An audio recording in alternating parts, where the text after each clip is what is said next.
So your book talks about the heroes of humor. Tell us about a couple of them. Well, besides the Pope, there was Norman Cousins, the guy who really kind of coined the phrase laughter is the best medicine. He was a diplomat. He was the editor of the Saturday Evening Post. He contracted ankylosing spondylitis. They told him he was going to die. They said, Okay. get your affairs in order. He said, I don't want to die. He was rich and famous enough to have a movie projector brought to his hospital room because he figured, this laughter is the best medicine thing. Let me try that because when I laugh, it reduces my pain levels. I Hmm. bet it's going to help. So he tried that in vitamin C. Vitamin C later proven to be ineffective in this case, but laughter actually helped, and he did not die. He, in fact, was cured.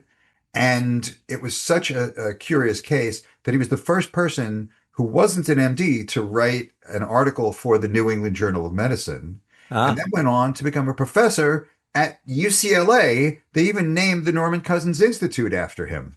Hey everyone, this is Jonathan Marx from GoToHealth. I hope you're having a wonderful day. Today's show is going to be fun, and I mean that literally.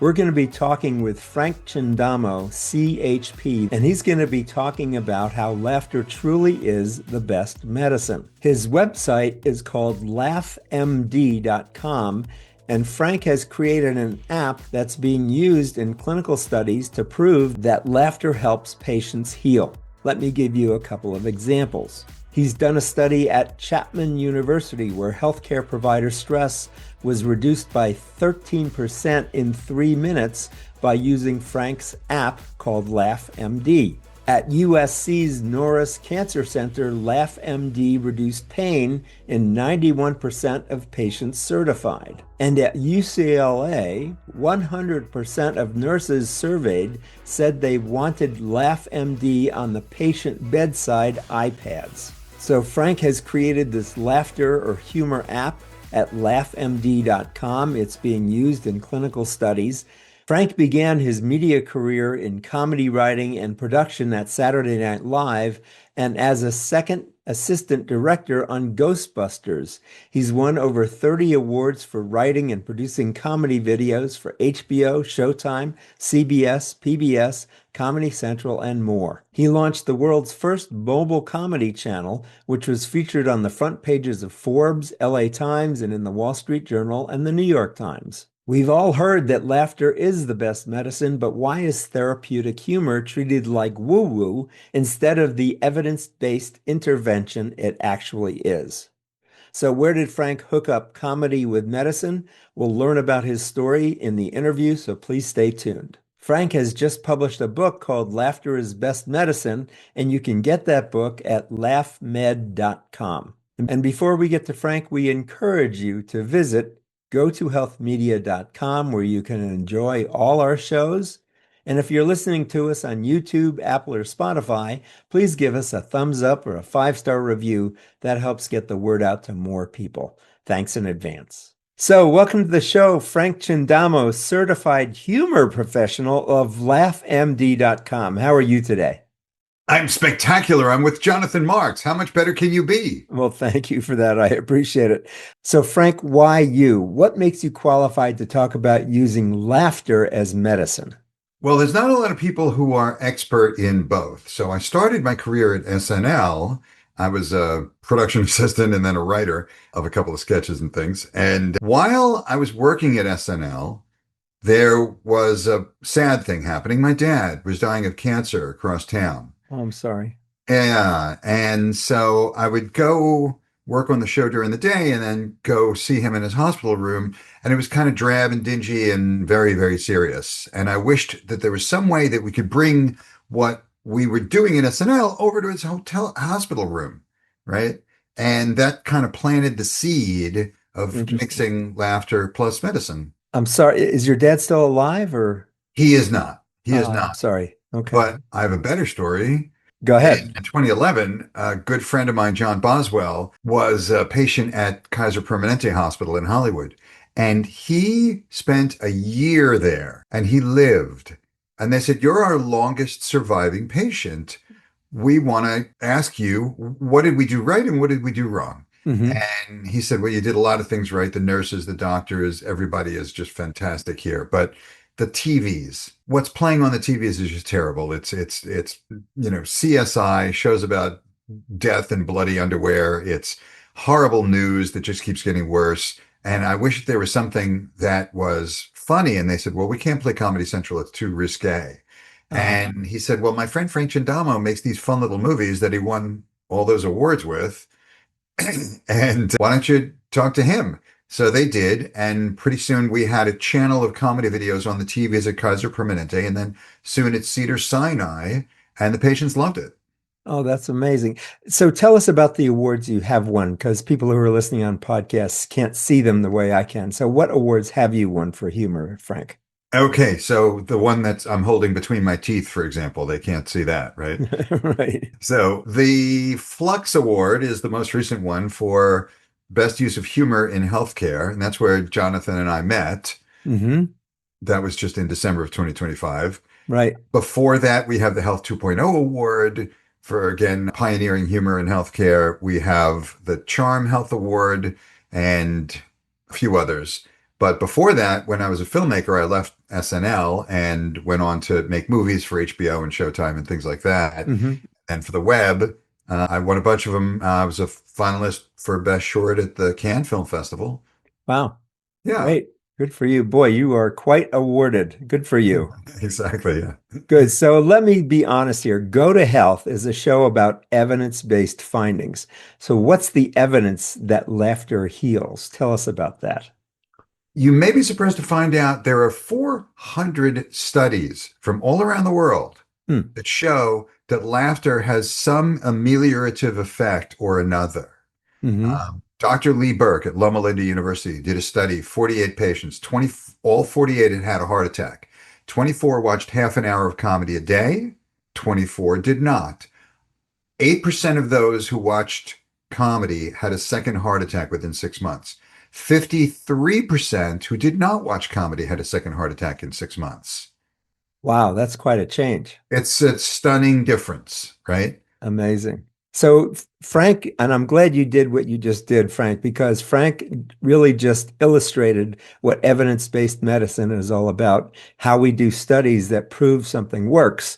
And the example you just gave, Frank, was a simple, easy to understand example of how we do evidence-based medicine. So, thanks for that. So, let's Can I, accept, can I, can I give you one more? yes, One please. more study. So another study. So LaughMD, my company, has a phenomenal team of people. It's not just me, but a phenomenal team of people. And we did a study at East Hill University, our fifth study.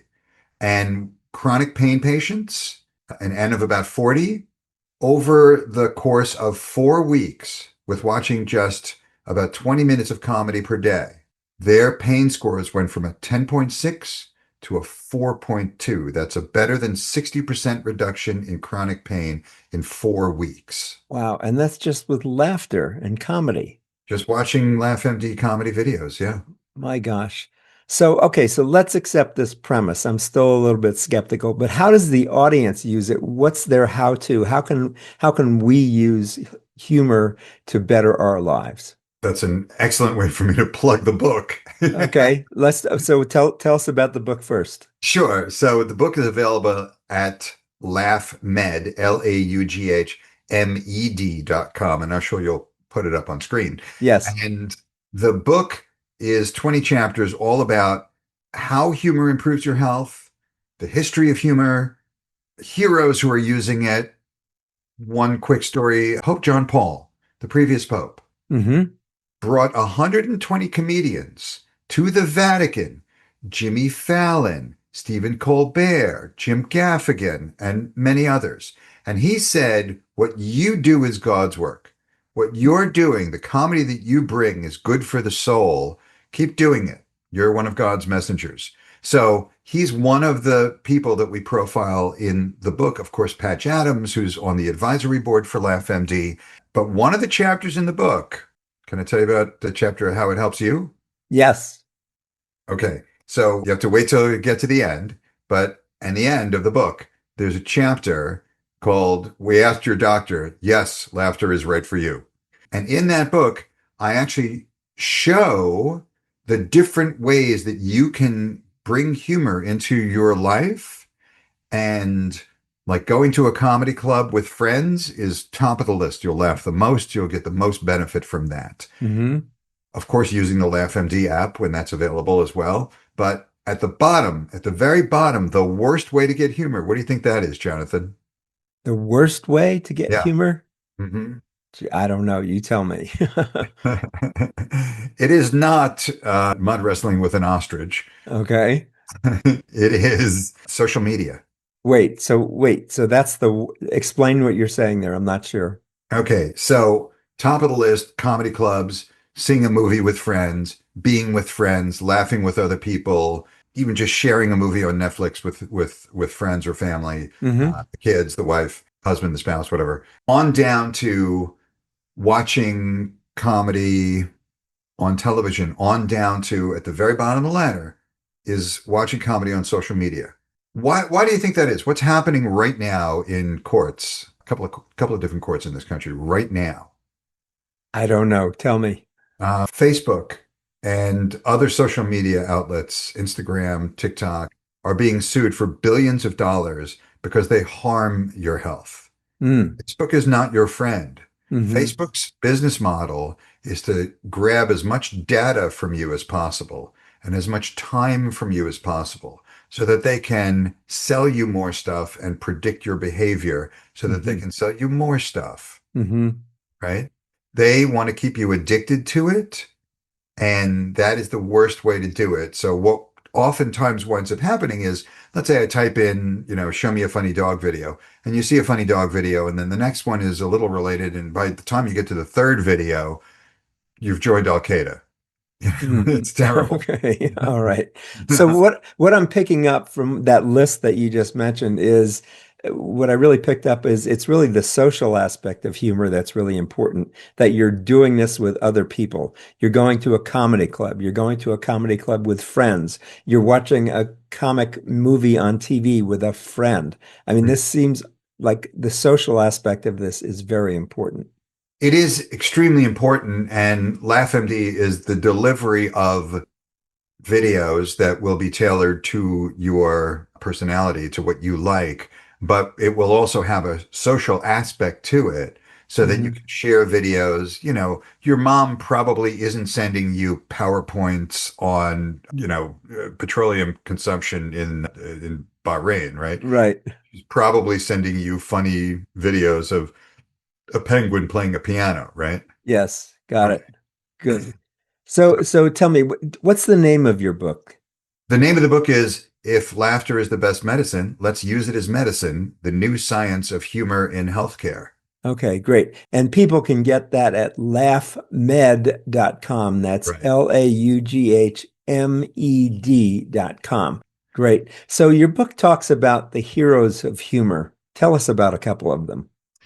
Well, besides the Pope, there was Norman Cousins, the guy who really kind of coined the phrase laughter is the best medicine. He was a diplomat. He was the editor of the Saturday Evening Post. He contracted ankylosing spondylitis. They told him he was going to die. They said, get Okay. your affairs in order. He said, I don't want to die.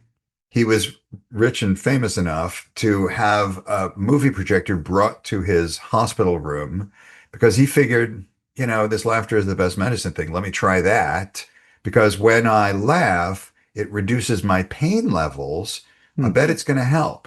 So he tried that in vitamin C. Vitamin C later proven to be ineffective in this case. But laughter actually helped, and he did not die. He, in fact, was cured.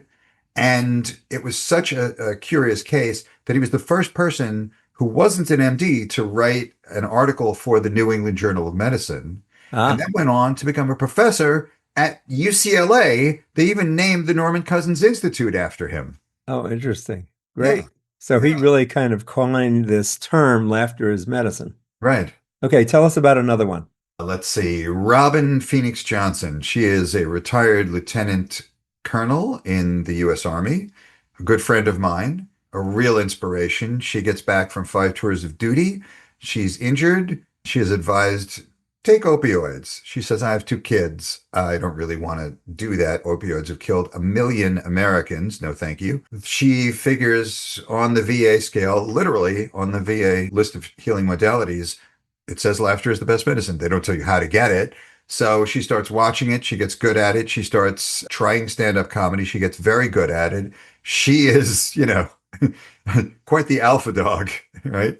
She gets so good at it that she tells her friends who are also suffering from PTSD, this stand-up comedy thing, it's pretty good. It really helps. It really shoots you full of endorphins and serotonin and dopamine. And she becomes, she's voted the best stand-up comic in Charleston, South Carolina. And she creates something called the Best Medicine Brigade, which is a troupe of comedians that she then takes on tour throughout the country and does a show here in Los Angeles at the Bob Hope Center. Bob Hope, the patron saint of comedy for the military, Yes. right? And that leads her to being accepted as a member of the Hoover Institute at Stanford University for pioneering humor as healthcare for the military. Now she's touring the world doing shows for the Armed Forces Network. And tell us her name once again. Robin Phoenix Johnson, and she's Best Medicine Brigade. Okay, I've never heard of her, but I'm glad I know about her now. I'll have to look her up. Please do. Hell of a stand-up comic. Yeah. Just for good measure, give us a third one, another hero. Another hero would be you know who? Jon Stewart, Bill Maher, Stephen Colbert, and all the other comedians who are taking us from, well, let's put it this way. Let's say zero is stasis, right? You watch TV, you watch a sitcom, you'll go from a 0 to a +5. Oh, I've got more endorphins and serotonin. Hooray. But when you look at the news, you go down to a -5. Mm-hmm. You're grumbling, you're moaning, you're pissed off, you don't like what the other party is doing, you don't like what the other country is doing.